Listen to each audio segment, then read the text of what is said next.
Всем привет! На канале Адвенча. Мы в Риме, аэропорт Фьюмичино. Итальянцы, конечно же, никуда не спешат. Долго не мог договориться с трапом и, судя по всему, пошел пить кофе, а весь самолет выходил в одну дверь.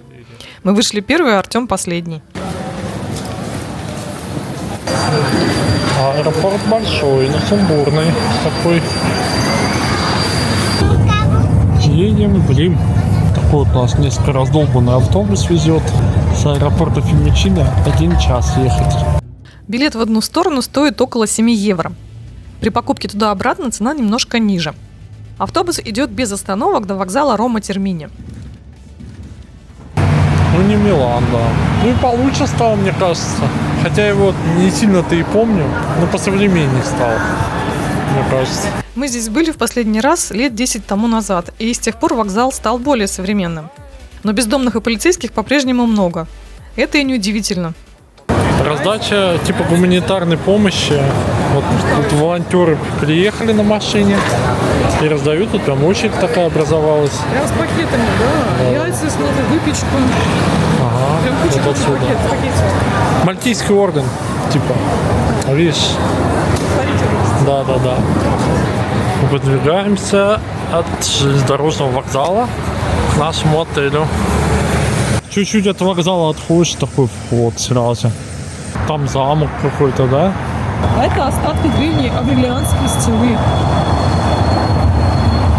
5 век до нашей эры. Тут ход набирается и открывается дверь. И 2 этажа всего 2 этажа. Вот у нас типа цокольный этаж. И вот наш номер. Просили повыше, но дали внизу. Говорит, что типа номера все заняты. Ну, на 3. Кондей, Wi-Fi, завтрак с 7 до 10. Угу. И душевая. Дом гигантский вообще окна до потолка. И Ростислав обнаружил у нас тут садик за окном. Ничего не видно, но ладно, с утра посмотрим. Тут, короче, стол стоит. Такие розетки вы фен не воткнете. Но все. Зависит от того, сколько силы приложить. Римское утро встречает нас. Идем на завтрак. Завтраковый уголок. Симпатичный. Все есть. Возможно выйти на улицу, но холодно сегодня.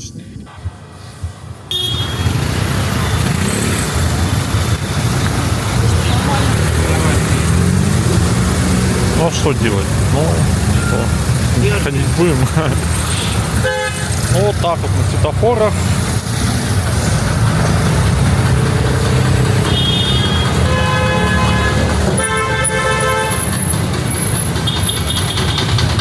Старые трамваи. Да и автобусы не сильно новее. А вон еще старый трамвай. А в Риме мы остановились всего лишь на 1 полный день, чтобы, так сказать, живую показать ребенку город, про который они читают в учебниках истории. Заодно и сами посмотрели, как здесь все изменилось за последние 10 лет. Ну что сказать, раньше было лучше. Это пьяцца Виттория Эммануэля II. Так, ну нам куда-то туда. Санта-Мария-Маджоре – одна из 5 главных базилик Рима и площадь с таким же названием. Очень красивые церкви везде в Италии, не сравнить с польским минимализмом. Хотя много мрамора, позолоты, а смотрится гармонично. Сейчас так уже не делают.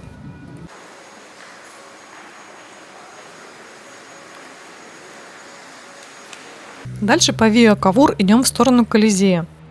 А римские улочки в январе ничуть не хуже, чем в июле. Даже лучше, нет такой жары. А итальянцы любители экономить на кондиционерах. Ну, зашли не с самой помпезной стороны. Зайдем и там. Древнеримское качество. Сейчас таких не делают. Древнеримское качество. Качество. Римское качество.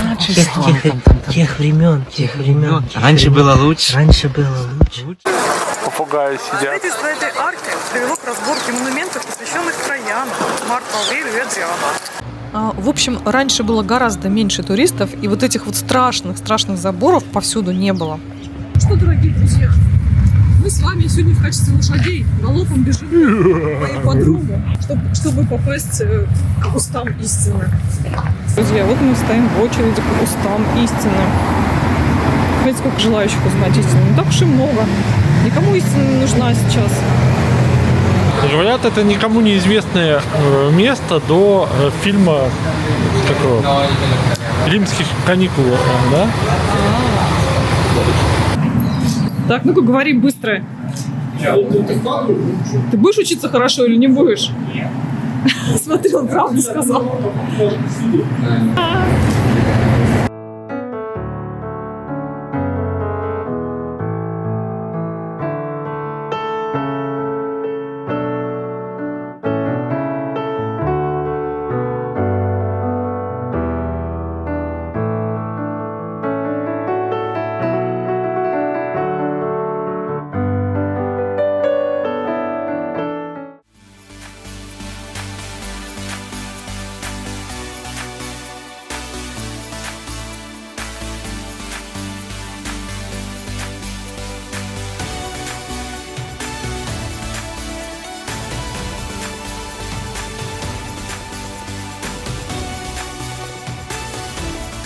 Это предшественник Колизея, который начал строить Юлий Цезарь и закончил Октавиан Август, посвятив его своему рано погибшему племяннику.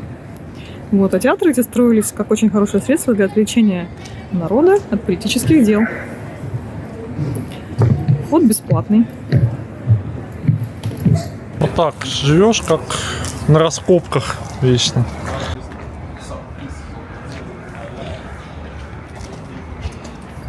Типичный дворик итальянский.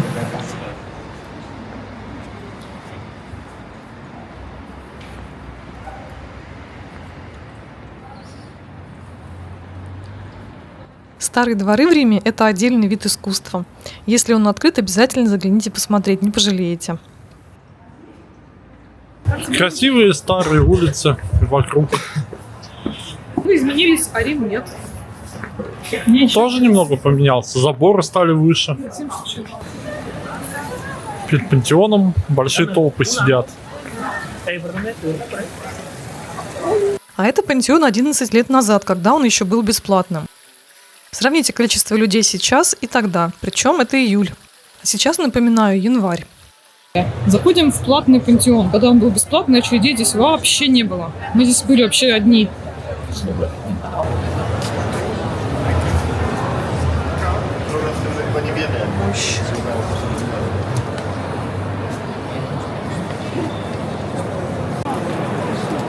Старинный языческий храм, переделанный под христианский.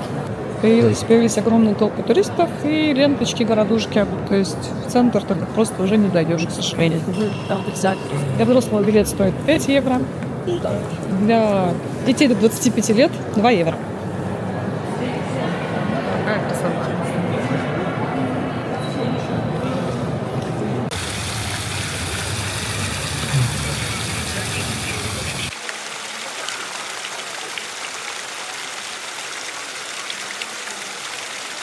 Смотрите, какие элегантные пожилые сеньоры. Сразу видно столичные жители, а не какие-то заезжие туристы. Если история Рима насчитывает почти 3000 лет, то река Тибр была здесь намного раньше. На его берегах количество древности просто зашкаливает.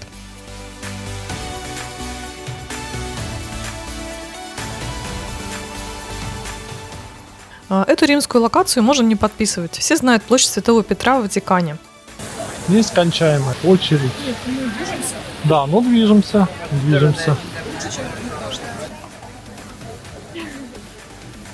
На самом деле очередь движется быстро. Самая большая задержка перед досмотром на входе. Сам собор огромный, и несмотря на поток туристов, внутри достаточно просторно. Хотя мы уже здесь были раньше, все равно при входе возникает вау-эффект. Собор невероятно красивый и мощный. Не знаю, сколько времени нужно потратить, чтобы все здесь осмотреть, поскольку каждый уголок полон деталей и символов, над которыми трудились лучшие мастера Италии и мира. Черный балдахин над гробницей Святого Петра, работы Бернини, сильнее всего притягивает внимание, как и главный алтарь за ним.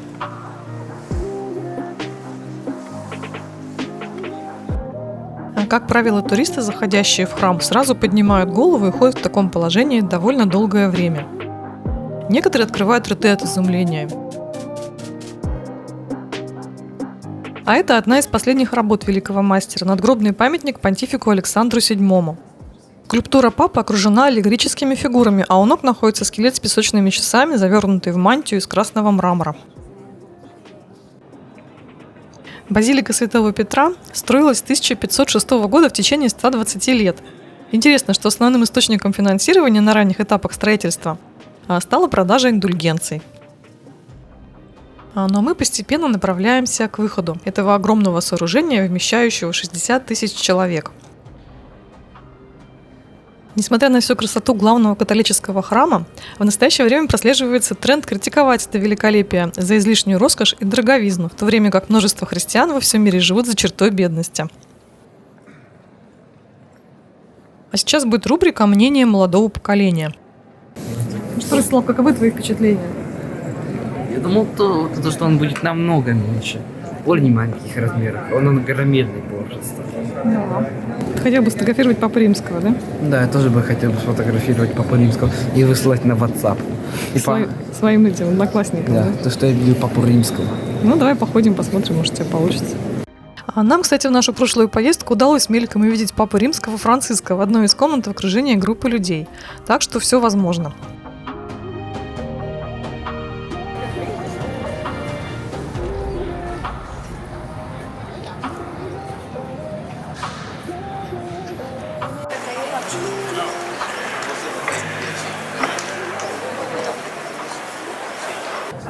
Можно отправить себе открыточку из Ватикана или своим друзьям. В январе темнеет быстро, даже в Италии. Но мы за один день успели обойти очень много, поскольку большинство самых известных мест в Риме расположены довольно компактно. Конечно, все красоты вечного города не осмотреть и за неделю, но составить впечатление можно. У моста Виктора Эммануила II спускаемся на набережную Тибра. Река Тибр. И тут такие вместе с чайками бобры сидят на камнях. Один куда-то поплыл, а второй сидит, чешется. Вон он. Спиной ко мне повернулся. Вот бобер. Ага. Ушел. Вон он пошел в воду. Поплыл куда-то. Бобры здесь живут. Ну, здесь живут бобры. Никто их не трогает, спокойно себе живут. И разные виды уток.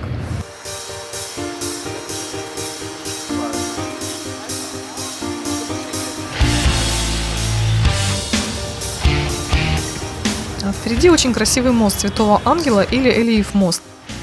Это один из самых древних пешеходных мостов Рима, перекинутых через реку Тибр.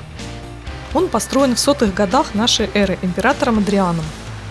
Чем-то известное заведение, что такая толпа стоит. А стоят за итальянскими бутербродами панини.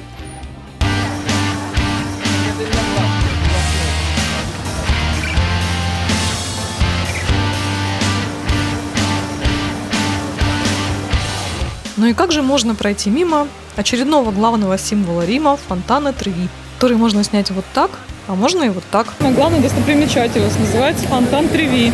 Вот все посмотрели. Все, молодец. Вот фонтан Треви, видно, да? Возле подпрыгнуть можно увидеть. Вон там кто-то льется, да. Вот фонтан Треви. Очень многолюдный, очень много желающих. При желании можно найти местечко.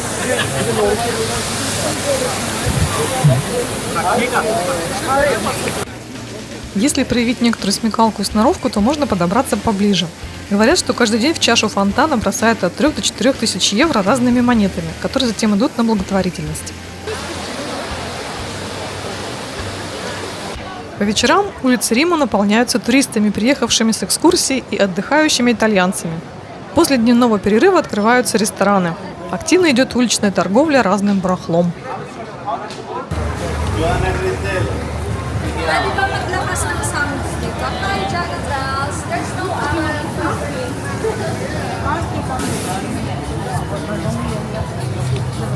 Так, я не понял. Вот эти стоят, а где гладиаторы или какие-нибудь? В прошлый наш приезд летом в Риме было много ряженых гладиаторов и легионеров без штанов в характерных юбочках. Наверное, зимой им холодно, поэтому не встретили ни одного. А тут попугаи кричат на пальмах. Зеленые. Вот такая зима.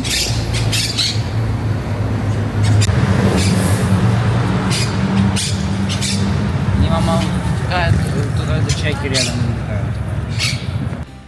Чем мне лично нравится Рим, да и в целом города Италии, это тем, что здесь можно просто гуляя на каждом углу находить что-то красивое. Как хорошо, что здесь почти нет так называемого современного искусства.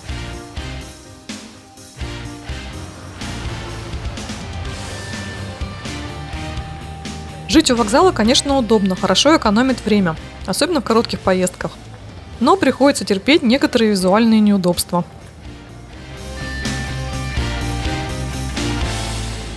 Вот маршрут нашей прогулки по Риму. За 8 часов мы не спеша прошли около 17 километров, посмотрев множество известных локаций, которые заранее отметили на карте. И не только их. В общем, за день можно успеть посмотреть очень многое. А вечером зашли в неплохой, судя по отзывам, итальянский ресторан. Ну, собственно, нам и так ни разу в Италии не попадались плохие рестораны. Так вот, именно у этого ресторана какая-то странная политика. Каждый должен заказать себе отдельное блюдо из меню. Напитки или пицца на двоих не считается. В другое бы время я ушла из этого места, но был уже поздний вечер и ходить не особо хотелось. Заказали пиццу пепперони, мне брускетто. Оказалось очень красивая, с сыром, помидорами, зеленью и колбасой. Вкусная? Тебе как пицца? Отлично. Славе понравилось. Паста тоже была неплохой, но ничего сверхъестественного. Тирамису ребенок оценил, но в принципе ему, если с сахаром, то все вкусно. Тут начинаются автобусы, остановка. Кучкуются те, кто едет в аэропорт. Ну тут где-то с пяток компаний, это точно. Вот остановка нашего автобуса.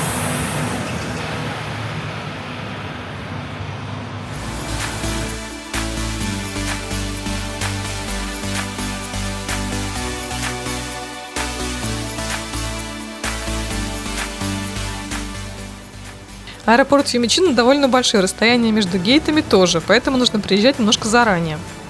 Еще, конечно, здесь очень много рейсов. И тут все работает. По итальянскому обычаю это одновременно и аэропорт, и крупный торговый центр. А также местами это музей. Очень комфортный терминал. Все продумано. Розеточки есть между стульями. Есть такие рабочие места бесплатные, с зарядкой и так далее. Туалеты с питьевой водой.